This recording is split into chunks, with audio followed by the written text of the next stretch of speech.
day. I'm glad we have air conditioning inside, so everybody come on in or join us online if you're at home still or traveling or wherever you may be. We're going to start with a word of prayer. So if everybody wants to come in and grab a seat, we'll start our discussion. All right. Dear Heavenly Father, thank you so much for safety of all of us coming here and for getting to learn more and in depth on you and your demonstration of power against all those that others consider to be gods. In your name I pray. Amen. So this week's lesson is on the plagues, on the first 9. And I learned a lot of new things this week. I've always kind of wondered what gods it was that were targeted by some of these things because they've always mentioned that, but this week's actually had specific names. And when you Google those or look them up on your little browser, it comes up with a nice little history or Wikipedia. Some of those you got to be a little careful because they'll take you to websites that actually are a little scary because they actually are about how to get those powers to work for you. So some of them actually have witchcraft associated with them. So even just looking things up on definitions sometimes takes you to websites. So it always kind of amazed me too why they were considered atheists when they had over 2,000 gods. Has anybody else ever wondered how they got that definition and where our definition of atheism came from and when it changed from biblical atheism to modern atheism? Jay, anybody know that there was a difference? Does anybody remember how Egypt is compared to, as used in the Great Controversy comparing French Revolution, how Sodom and Egypt were compared to the French Revolution? Does anybody remember that in Great Controversy? So I'm going to read one little paragraph here about the gods, about this chapter of the French Revolution. If I put my bookmark in the right place. And I did not. France's reign of terror, its true cause.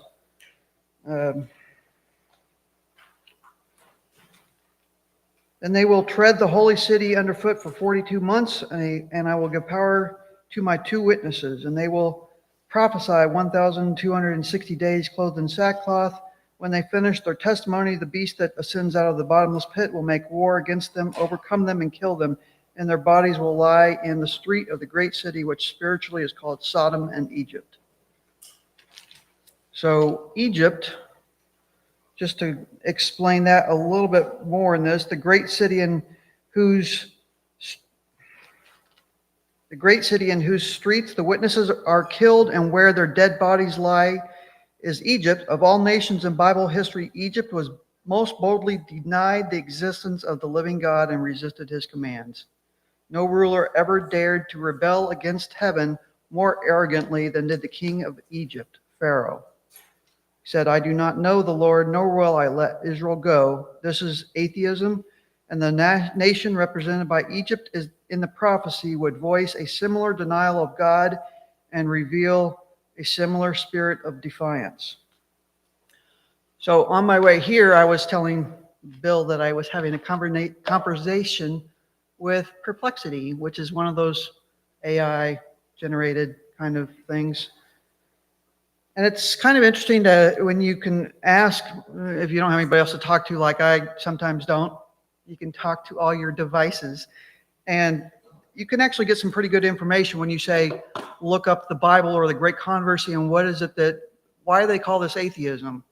Has anybody else wondered that, or am I alone in this? I'm alone, okay. Well, good to know. I'm the oddball out here. So we'll just move on then. Okay, then going to day 1. We'll go to Sunday. Stop listening, AI. She's listening to me. Okay. So I didn't know that the definition of atheism was different in the Bible than it was today. Has anybody ever heard that? So I'm going to teach you something new today. Okay. All right. So apparently Ellen G. White in Great Controversy used the term of atheism that was biblical and not modern, which started from the 1700s on. So 1700s on, so the old biblical version of atheism with anything, any other God, believing in anything other than the living God. Whereas modern, it's more not believing in any gods. It's more specific. It's become more narrow in the past 200 to 300 years. So there's a lot of different varying definitions of atheists out there, just so you know. Because I learned something new from Perplexity this morning. So there are some of these good things, and ChatGPT probably has it too, but Perplexity talked with me. I think Romans and some of the Caesars called Christians atheists. Yes, they're gods. Yes, so every religion, if you're not believing their religion and who they consider to be gods, they can consider you atheists. So the definitions have varied over the years. I don't believe the definition of Jews and Gentiles be like that too, because they consider the Gentiles. Everybody but them.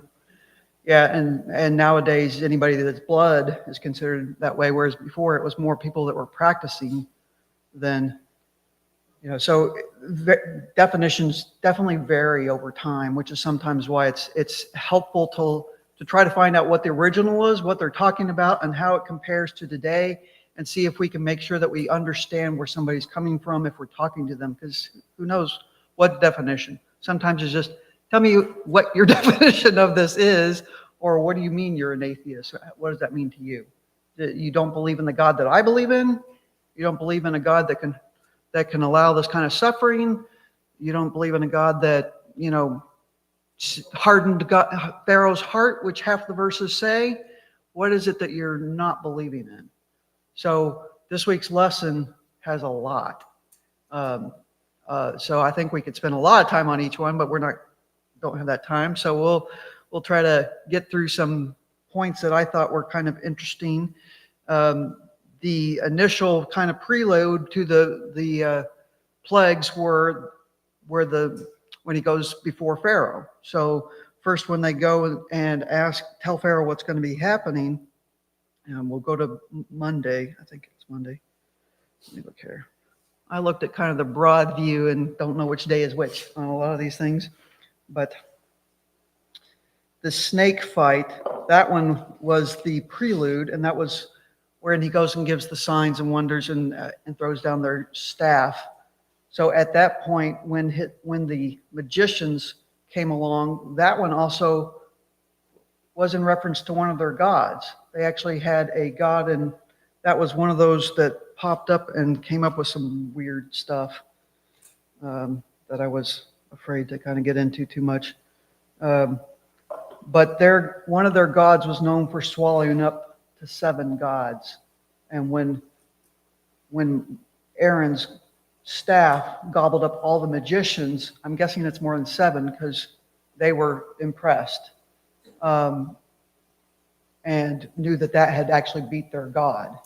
So while it doesn't say numbers, their god, which had another specific name, which again, there's over 2,000, and every single one of these plagues hits multiple gods, and even the prelude hits several of their gods. So it's, when you go into it further, it really just is each and every step of the way was like, you think you're in control? Let me tell you who's really in control here. So we have a lot of verses and things that are covered in this week's lesson, but the memory text I'm going to start with. So the heart of Pharaoh was hard, neither would he let the children of Israel go, as the Lord had spoken by Moses. So, that's the hardening of Pharaoh's heart was a specific day. Let me see which day that was. I think it was Monday. But it was one of those that, like, they went into detail on. Half of the verses talk about Pharaoh hardening his heart, and half of them are God hardening his heart. And it's one of those that people try to put it as God caused him to do these things, which is totally opposite of what rebellion is, and the further you go down the line. It's once you kind of give in, it kind of gets easier and easier until God just kind of pulls back and lets you go at it, which is him saying, okay, you want to do that? You go right ahead. That's your choice. I'm stepping back. And even Perplexity came up with that. What came up with some pretty interesting responses to some of these weird and odd and complex, challenging things that we've always been told or read in the past, that sometimes things in the Bible will say one thing and then the next verse says another thing, and it's like, which one is it? And unless both, and unless you know Greek or whatever language the Bible, the original's in, and able to look back at the original, which some of these words in this chapter, they tell you what the Hebrew word was, and when I went to try to look those up, I couldn't find the Hebrew word. It came up with all sorts of modern versions of the word that had nothing to do with what the lesson was talking about. Even when you say Hebrew, this word, it just went off on a total different direction. The way that I've looked at this is, if you have a group of people, one person can say, well, he really made me mad.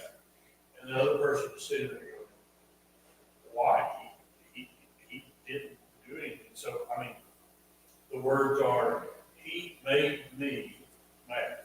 Well, that was my response. And I think for me, this is how that I come to understand that whole concept of God hardened his heart. That was a choice that Pharaoh made. Person said something, I have full and complete choice of whether I'm going to get upset about it or not. That's me, not that person.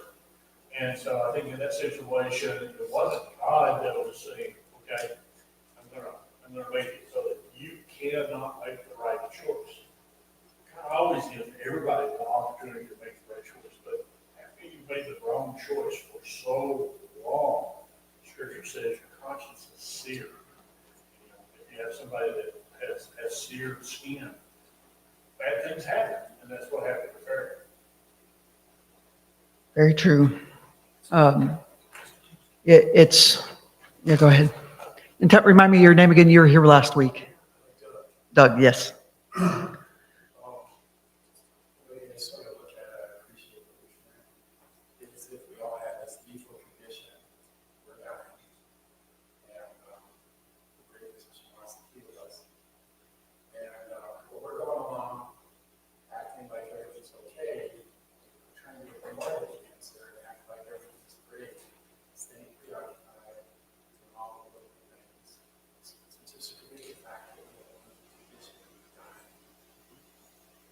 So, if the doctor came along and made the issues clear, you guys are dying of the things you trusted, the preoccupations you use to feel healthy and not give yourself a sense of well-being, are not making the big well. So, the doctor has to confront them and reach out and well, because you're going to die without them, who serves you. And they have a choice. They can plasticity of synapses and paradigm shift to reality. Okay, I admit it's not comfortable, but I admit I have a sleeping condition, I have cancer that's metastasizing, the doctor can heal it. And so that doesn't feel good, it brings me out of the comfort zone to reality. Or I can just solidify my circumstances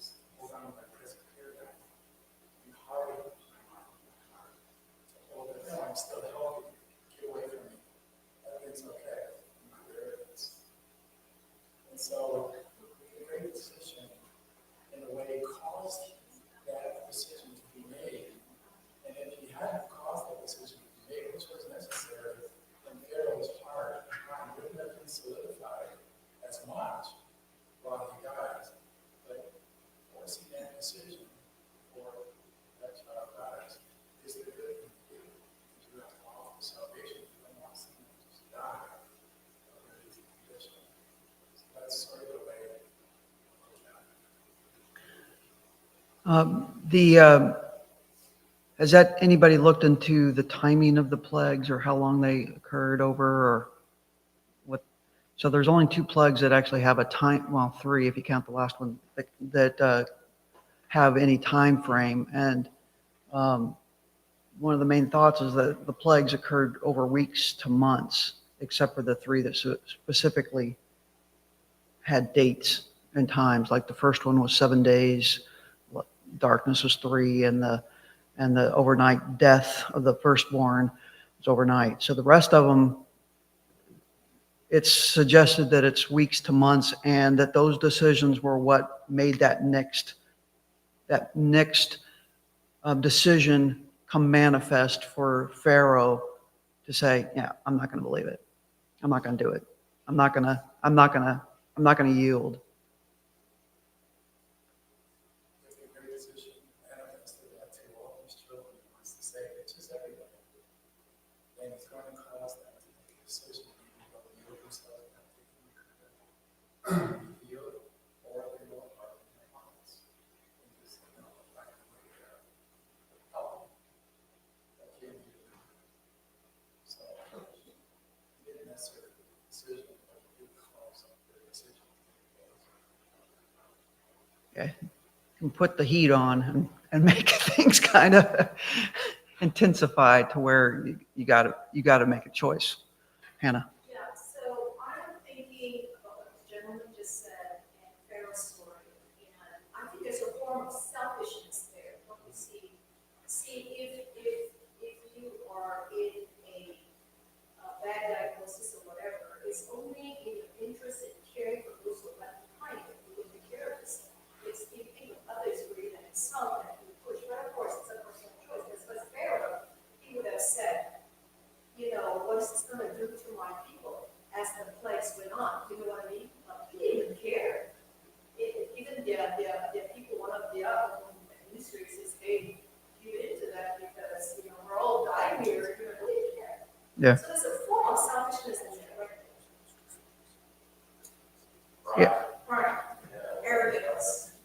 But I think too is Pharaoh considered himself a god, right? Of course. So this is the big challenge, right? I'm God, you're God, who's the biggest God? Don't you think we all think of ourselves as gods in some way? That's the problem. I think since then it just that's the big thing, right? That's the big thing. That's anything that's taking the place of us looking at God, whether it's self or greed, money, or pride of I can do this myself and look at me. All of them are a form of idolatry. That's crazy, right? Yeah. So looking at ourselves as a form of idolatry. So we may not have carved pagan gods, but we may adore our pictures on the wall of ourselves. Who knows? Or, it's, yeah, That I can actually do this and make change, real change in my life. And the selfishness that he struggled with, Yep. that's what we're struggling self-dependence, with. Self-love. self-dependence. Yes. I can do it all myself. I don't need anyone else. That's a dangerous place to be in. So what you're saying is we're stuck at terrible twos? It could be worse. Could be all rebellious teens, I guess. At least terrible twos, you're still pliable somewhat.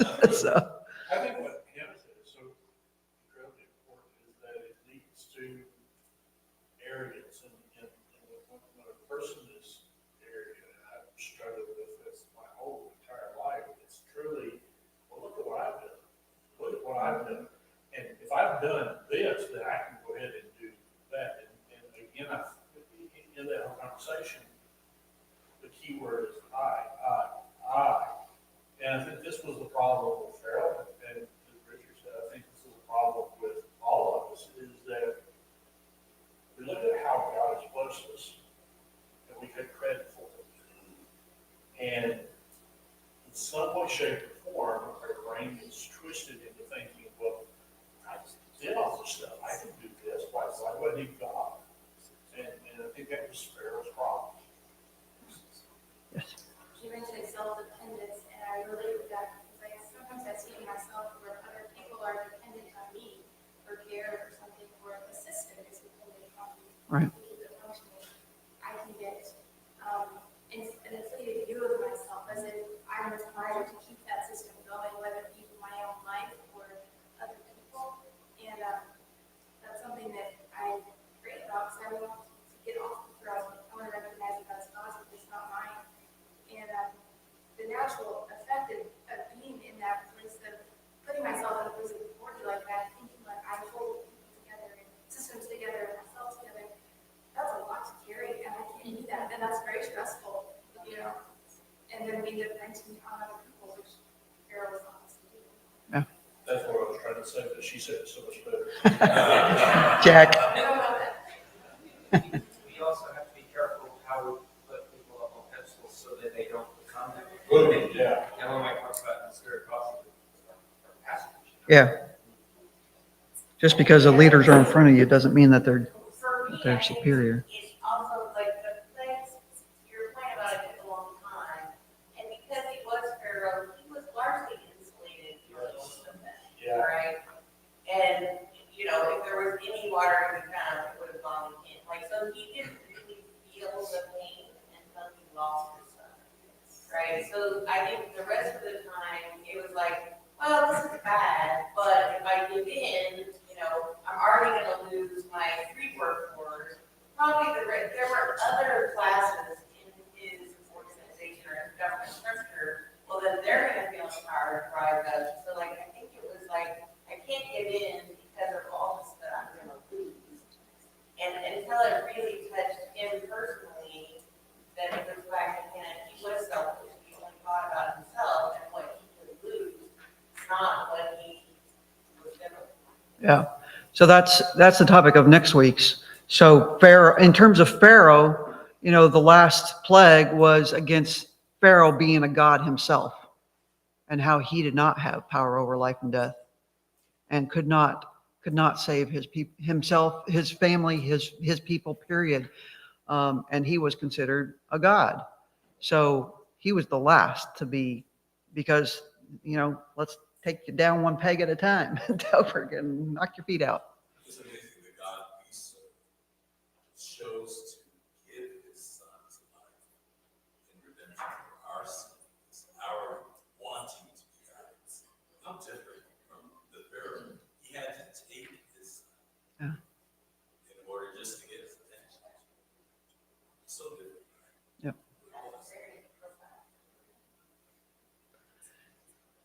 Yeah, so you know, the difference between the gods, and let me see if I think it talked about. Here's what AI says. Here's what Perplexity. In the Bible, Egypt is often symbolically associated with disbelief or defiance against God. For example, in the story of Moses, Pharaoh's refusal to acknowledge God's authority is often seen as a symbol of atheism or rebellion. In The Great Controversy by Ellen G. White, Egypt is also used symbolically to represent a spirit of denial of God's power and existence. Essentially, both texts use Egypt as a metaphor for a mindset or a system that rejects God. Let's see, often alongside. I asked, why is Egypt considered atheistic when Egypt had over 2,000 gods? It says that's a really interesting point. When Egypt is described as atheistic symbolically, it doesn't mean they didn't worship any gods. They definitely had many gods. But in the context of the Bible and the Great Controversy, the term atheistic refers more to rejecting the one true God of the Bible. From the viewpoint, worshiping multiple gods or idols is still seen as denying the true God. So it's more about spiritual defiance than literal atheism as we think of it today. So the modern version of atheism developed during the Enlightenment period between the 17th and 18th centuries. It says, before that, the term atheism was often used more loosely to describe people or systems that rejected the dominant concept of God even if they worshiped other gods or held different spiritual beliefs. Over time, especially in modern philosophy and science, atheism evolved to mean a more explicit disbelief in all deities. This has become clearer by the 19th and 20th centuries.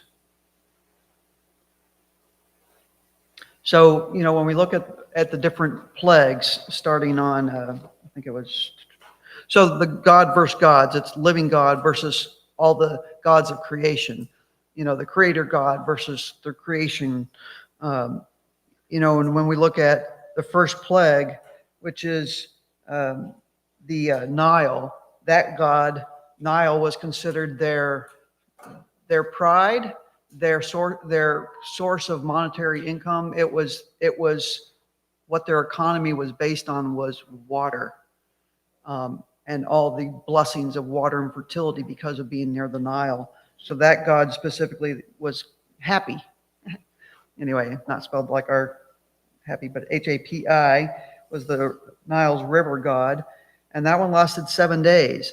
And if anybody's been around slaughterhouses or places where there's blood and heat, even just a little while being around that, the stench is pretty overwhelming.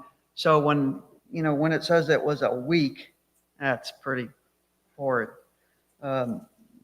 That's unescapable because it was everywhere. It wasn't just the Nile. It was every body of water, containers in your house that had water.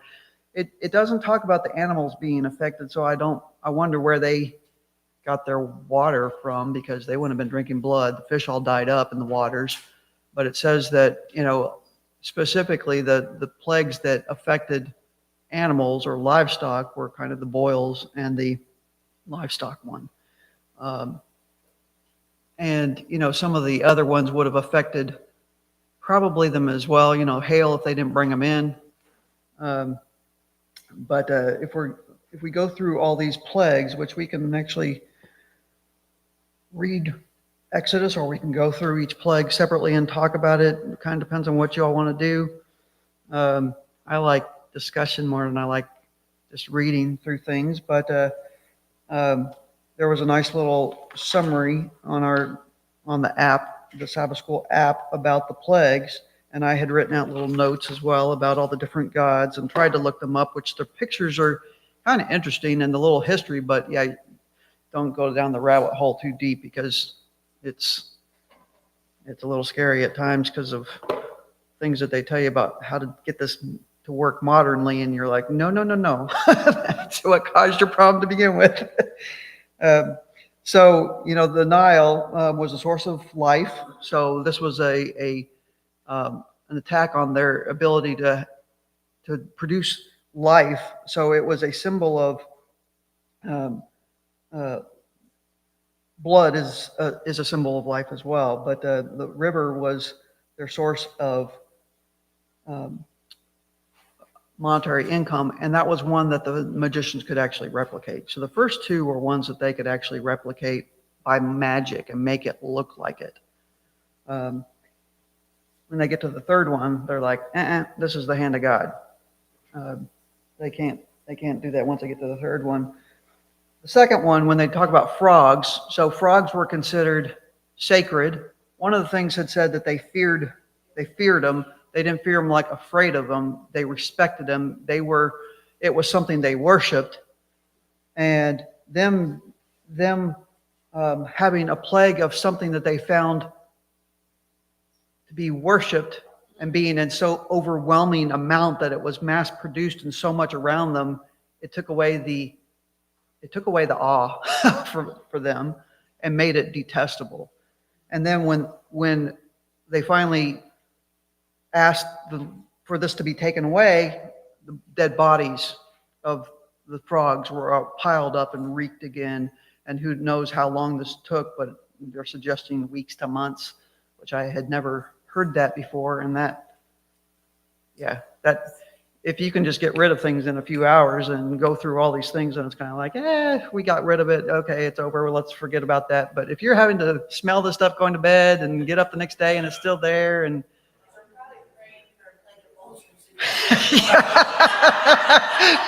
They probably worship those too. So actually, that was one of the gods. There was a white vulture. There's one of the, so they have a cobra god, which was the on their headdress, and the other one was a white vulture. So it was considered the twin sisters, I think is what the thing said. The two women was the upper, not the upper Egypt and lower Egypt combined. Yeah. So what you can learn on Wikipedia on short notice, more than you wanted to know. So yes, they had, my friend Pablo used to told us years ago that every single letter of the alphabet had multiple gods. So they had, for each alphabet letter, it was like this number of gods. But there in the lesson, it said 1,500. Just asking Siri, she says over 2,000. So a lot of gods. So the god of the frogs, they could replicate that, but they were unable to stop things. So they couldn't make them go away. And then when they get to the third plague, this one, this was the one where in Hebrew they didn't have a good name for it, and they suggested that it was lice versus ticks versus gnats versus mosquitoes. And this one was the first one that they said, this is the finger of God, but it was not enough to keep them from coming into Pharaoh's presence, which boils made them ceremonially unclean. The claim was that this would too, but this is a easily hidden one. So these are not painful. So whether it's mosquitoes or lice or gnats, I'd like to prefer to think of it as gnats because that sounds nicer. That's good. So I'll go with gnats because ticks just creep me out, and I don't even want to imagine that because that will just give me nightmares. Lice would make you itch. All of these cause discomfort. So gnats being all around you, it's annoying. But they, according to Perplexity, they definitely made them considered unclean. But because it could be hidden, they still came into Pharaoh's presence. Whereas the boils that were on their skin could not be hidden any longer because they were all over them. So they were not even allowed into his presence. So they couldn't come not only because they were in pain, but they couldn't hide it. So that was an interesting plague because, and again, who knows how long. Gnats are annoying for us. They're annoying for our animals. You know, you can see them like flicking around my horses that are constantly moving when they have things in their face and in their nose and in their eyes. They're not happy. There's only so many fly masks you can put on them when they still don't prevent it. Mine have 2 on each of them, and they still are covered, and they still chew through them. So that's the third plague. So these are all kind of divided up, which I had never seen this done before either, or explained in the way the lesson does. Each one, how it attacked, it goes through kind of a decreation almost in, earth. So these kind of things come out of the dust.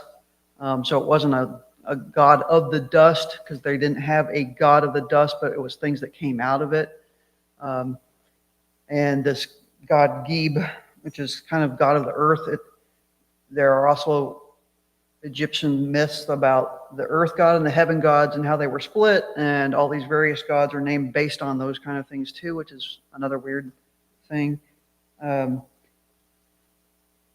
it was counter. This is, it's kind of the opposite of God making life from dust, and this is bringing discomfort and irritation and annoyance for weeks to months because of the earth. Any thoughts on that?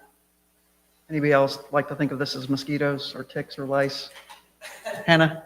I'm just so in awe. I've heard this story over again as a child, and I was looking at this, and I'm saying, isn't it amazing that each of these plagues is going against one of the idols that they serve? Not just one, but many. Do you think that the people know, hey, I am stronger than your idols?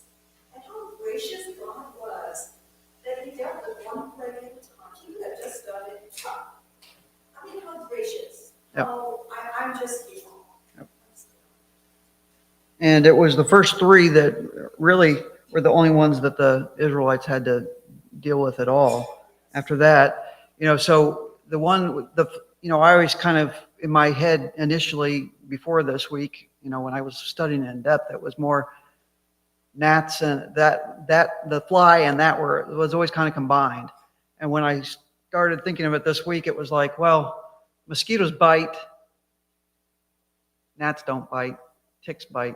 The others. So, three of those were biting ones. So in my opinion, it's gnats because they weren't biting.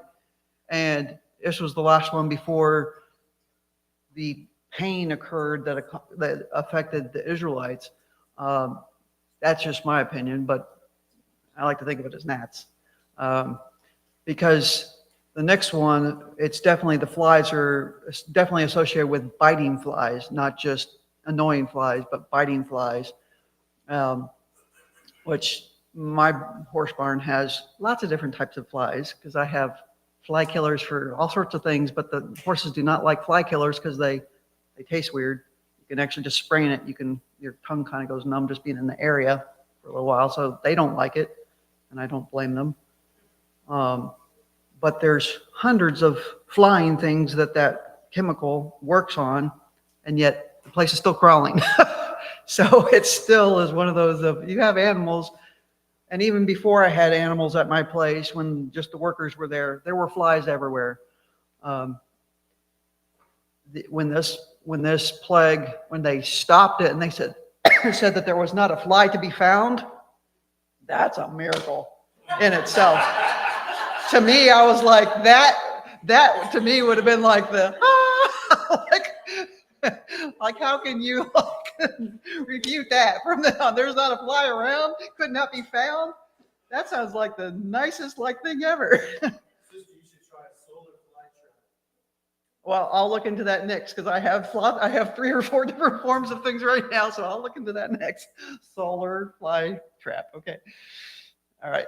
Any thoughts on flies? Or any other thoughts?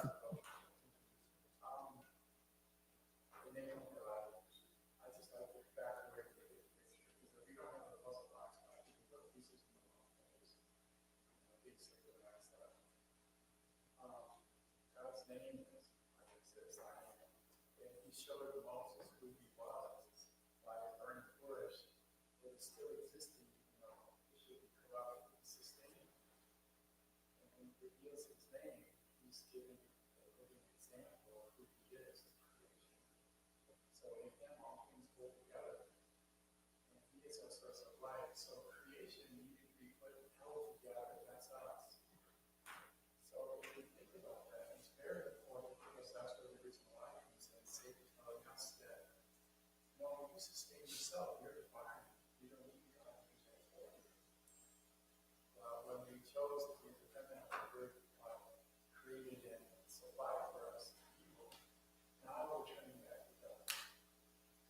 And Satan likes us staying busy, like we were talking earlier, preoccupying ourselves that we don't have this. We're all dying.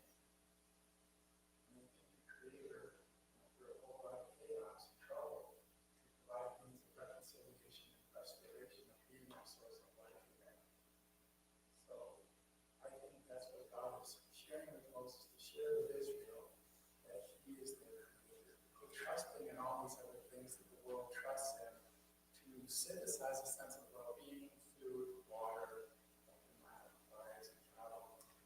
You can preoccupy yourself with the thing of God until you die. So the choice was to come back to your actual source of life and keep exploiting those things. That they would call God because they synthesize a sense of well-being. That only God makes my being well and restores my soul. So I'm just back to the big picture. All this fits within. Because that's really our choice. Because I can do my job, I can do a lot of good things. But if I don't let Him come in and be my source of life again, then I'm going to perish. And I think that's why when the Messiah came in, He was light, and that light was the light of men who are synthesizing it when they die with Him. So it's a really big thing to keep in those things. Jay? tried to get her to mention the bush, and God said, I am that I am. That's the name that goes into the Tetragrammaton or Jehovah. In King James or most Bibles just uses all capital letters, Lord. But 7 times during the plagues, God said, I'm doing this that you will know that I am. He uses the same word. That you will know that. 7, of course, very significant in Hebrew. But 7 times he said, I'm doing all of this against their gods that you may know. So, and I think also we serve a God that he offers this salvation to the Egyptians as well. The people that are direct conflict with them. Bringing his people up to speak, but also offering salvation to the Gentile world. Wonderful God. Bill. And I think the other thing we have to remember is that when we look at what happened during the Holocaust, during World War II, that was just a few years with the Jews. They were in this captivity situation for centuries. So you have to wonder how much of their true understanding of God had been corrupted, they'd been broken down, they'd been made to feel like that they were subhuman. And, it's kind of like, at some point, when you're just trying to survive, it's kind of like, just tell me what I have to do, tell me what I have to believe. And so even with all of these things, when God was trying to get the attention of Pharaoh, I think he was also trying to get the attention of the Israelites to say, I'm still your God. And we know that there was, we use the word remnant, we know that there was a remnant that followed through there, but I suspect that they were the minority within that. And so God was trying to teach the Israelites, and he continues to teach us today, is he had taken everybody, Egypt and Israel, where they were, and began to teach them that I am, and that's a good thing. How Egypt is going to take Egypt out of down because they're certain animals, and they learned that in Egypt. They doing things to give themselves a sense of well-being. I mean, that is a great thing. So everything I do is synthesize a sense of well-being without Jesus doing is not know because it provides life and we know it doesn't. And I think Egypt was an analogy for Israel to learn that. They went in there because of the way they were treating each other. Joseph and his brothers, okay, you want to function like how do you deal with it? They learned a hard lesson. But they weren't like their father, Jacob, who wrestles with God until he's blessed and changed. Or Joseph, who also learns to love his brothers despite their brokenness. And that's what God wants to do, is work within us to restore this ability to love again. And I think that's the main point. What we're talking about is Jesus saying, you can hold me in a state where I can function the way he designed me. All kinds of stuff in the culture about it. Because there is someone who gives the leader of this world other than pay attention to him, not to me. I don't let someone.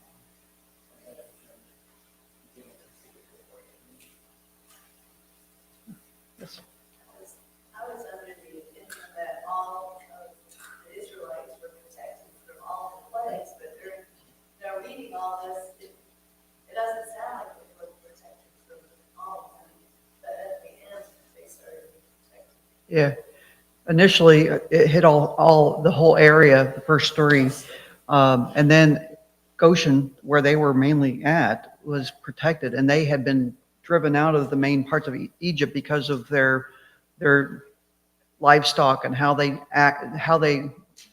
were shepherds and farmers, and they were considered low life.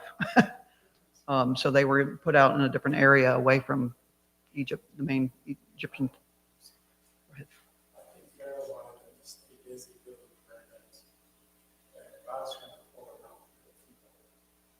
So what is our goal? It is just to work and do good things here instead of let Jesus restore our soul. And promise to Egypt. And the Auschwitz on the day there, it said, work makes good.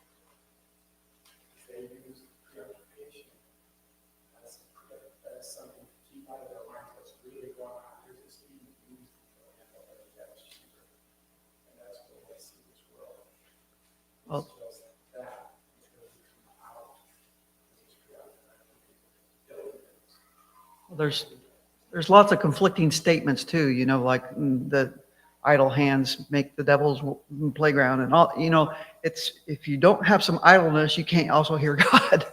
So you need to have those still idle times. Yeah.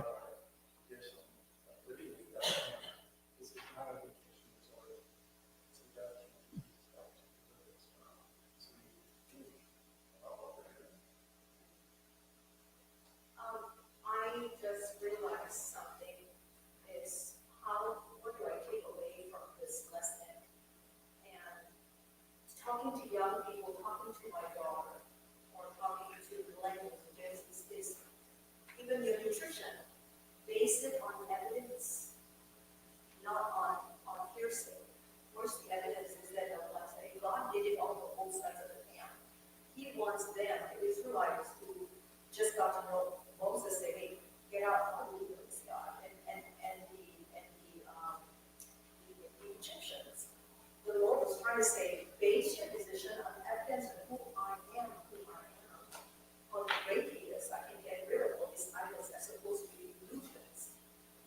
Illusions, of course, no conditions that can be just become illusions. Not lies, evidence. Where's the evidence? And He was portraying the evidence every way He did that to make a decision. Okay. Has two thoughts on the application part. You wonder why God just didn't leave them out. Why the hard part and the extra bricks and all the rest of that. And it seemed obviously to teach them, but they loved Egypt too much. And they trusted God too little. And all of that was to try to break them for not loving Egypt so much and trusting Him more. Which still got them into trouble later. It did. They still loved Egypt and they still didn't trust God. Yeah. It seems to me that going to the flags was God's patience for them. He could have just come in, taken them out, end of story. But each flag addresses an area in their lives or their belief that He's wanting to correct. The Nile brought life. Egypt wouldn't exist even now, probably, without the Nile River that would be on Egypt. But God, Jesus, is the water.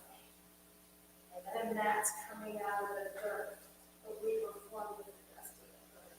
Each one of the plagues was God showing them, no, not this way over here. And being patient and trying, like you said, not just for the Hebrews, but for the Egyptians too, to know who He really is, so that they would accept Him and love Him and let Him. Yeah, with each of the plagues, there were more and more Egyptians that were saying, hey, look, this is, we need to be kind of paying attention here. Ren. You guys have been saying how much they loved Egypt and how much trouble it caused by that love of Egypt. But you notice what Egypt was like by the time they left? God destroyed it so that they would not have any reason to stay. There's nothing to eat. There's half the people are gone. All the infrastructure that made it so wonderful isn't being kept up anymore. Yeah. And we don't know if it's the entire country or if it's city. We don't know how widespread this was because most did not leave, but there was that mixed multitude that left with Israel. And we really don't know number-wise how much were with them, but there must have been enough for them to stay back because a lot of them still stayed back. Doug?